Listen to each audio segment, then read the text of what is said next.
इंशाल्लाह ताला से जो आपका यूरिक एसिड है वो काफ़ी हद तक चंद दिनों में नॉर्मल होने की तरफ आ जाएगा। इसमें 4 चीज़ें आपने सिर्फ लेनी है। कमाल दवाखाना में खुशामदीद। उम्मीद है कि आप सब खैरियत से होंगे। दोस्तों, आज हम बात करेंगे यूरिक एसिड के बारे में। हमारी बहुत सी माएँ, बहनें और बुजुर्ग इनबॉक्स में मैसेज करते हैं, कॉल्स करते हैं और यही कहते हैं कि यूरिक एसिड के बारे में कोई टोटका, कोई रेमेडी, कोई इलाज बताएं जिससे हमारे जोड़ों की जो दर्दें हैं वो ठीक हो जाए। इसके बारे में थोड़ी सी तफसीली बात करेंगे आज हम। यूरिक एसिड बेसिकली एक फाजिल मादा होता है जो डाइट हम लेते हैं उसमें मौजूद होता है। ये एक रूटीन का काम है कि जो भी ग़िज़ा हम लेते हैं उसमें कुछ ना कुछ मिकदार यूरिक एसिड की होती है, लेकिन अल्लाह ताला ने हमारे जिस्म के अंदर एक ऐसा निज़ाम पैदा किया है कि वो जो मिकदार होती है, जैसे हम खाते हैं, वो जिस्म में ठहरने की बजाय पेशाब के ज़रिए से जिस्म से खारिज हो जाती है। लेकिन सम टाइम क्या होता है कि 2 वजूहात होती हैं यूरिक एसिड के बढ़ने की। यूरिक एसिड अमूमी तौर पर 6 से 7 के दरमियान जो होता है वो नॉर्मल होता है। अगर इससे ज़्यादा हो जाए तो हम कहते हैं यूरिक एसिड बढ़ गया है, जिसके नतीजे में क्या होता है कि आपके छोटे मोटे जोड़ों में दर्दें रहना शुरू हो जाती हैं और तकलीफ का बायस बनती है, चलने फिरने में मुश्किल आती है, फ्रीली जोड़ों को मूव करने में परेशानी होती है, जिससे जो आपकी ज़िंदगी के मुख्तलिफ जो काम है वो रुक जाते हैं या स्लो हो जाते हैं। तो उसकी रीज़न होती है कि ये यूरिक एसिड बढ़ता क्यों है। पहले नंबर पर क्या होता है कि हम ऐसी ग़िज़ाएँ ज़्यादा इस्तेमाल करते हैं जिनमें यूरिक एसिड का जो मिकदार है वो ज़्यादा होती है। और दूसरे नंबर पर जो हमारे गुर्दे हैं, गुर्दे बेसिकली हमारे जिस्म के अंदर फ्लश का काम करते हैं।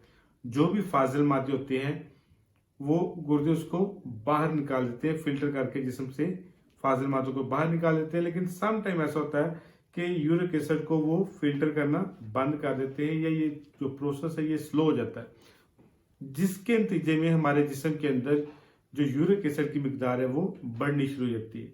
और एज ए रिजल्ट क्या होता है कि वो क्रिस्टल फॉर्म में हमारे जोड़ों में जमा होनी शुरू हो जाती है, जिसको हम हाइपोयूरिसीमिया बोलते हैं, जिसके नतीजे में हमारे जोड़ों पर सूजन आना शुरू हो जाती है, जोड़ों की शेप भी समटाइम खराब हो जाती है, जोड़ दर्द करते हैं, स्पेशली जो अंगूठे पाँव की और हाथों की जो उंगलियों के जोड़ हैं वो दर्द करते हैं, पाँव के नीचे दर्द होती है।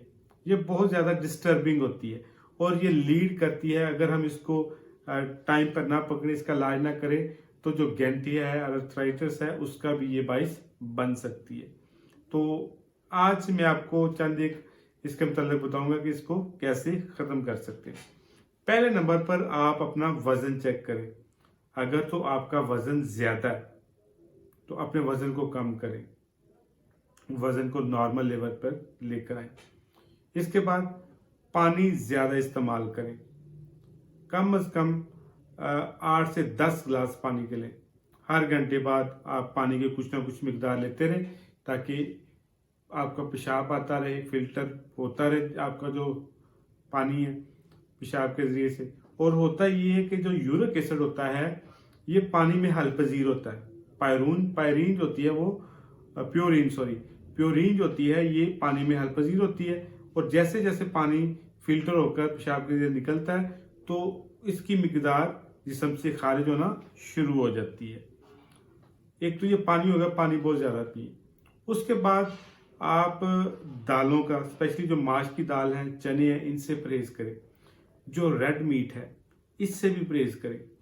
ज़्यादा मिकदार में अपने प्रोटीन वाली ग़िज़ाएँ नहीं लेनी। प्रोटीन इसको बढ़ाने में मदद देती है। टमाटर वगैरह का इस्तेमाल कम करें, टमाटर न लें।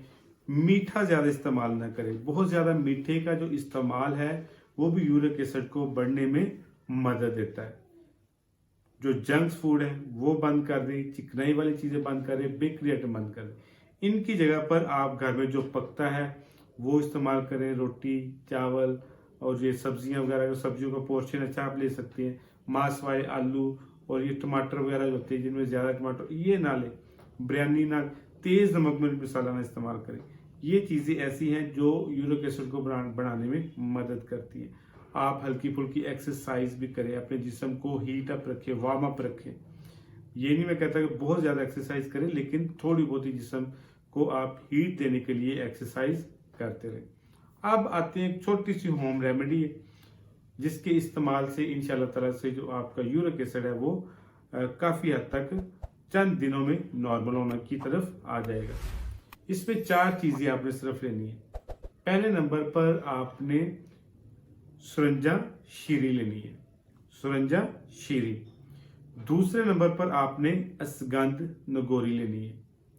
तीसरे नंबर पर सूंठ। और चौथे नंबर पर आपने जीरा सफ़ेद लेना है। ये 4 चीज़ें हैं, इनकी बराबर मिकदार ले लें, इनका पाउडर तैयार कर लें और सुबह शाम आधी चम्मच सादे पानी के साथ इस्तेमाल करते रहें। इंशाल्लाह ताला से चंद दिन के इस्तेमाल से जो आपका बढ़ा हुआ यूरिक एसिड है वो बेहतर होना शुरू हो जाएगा।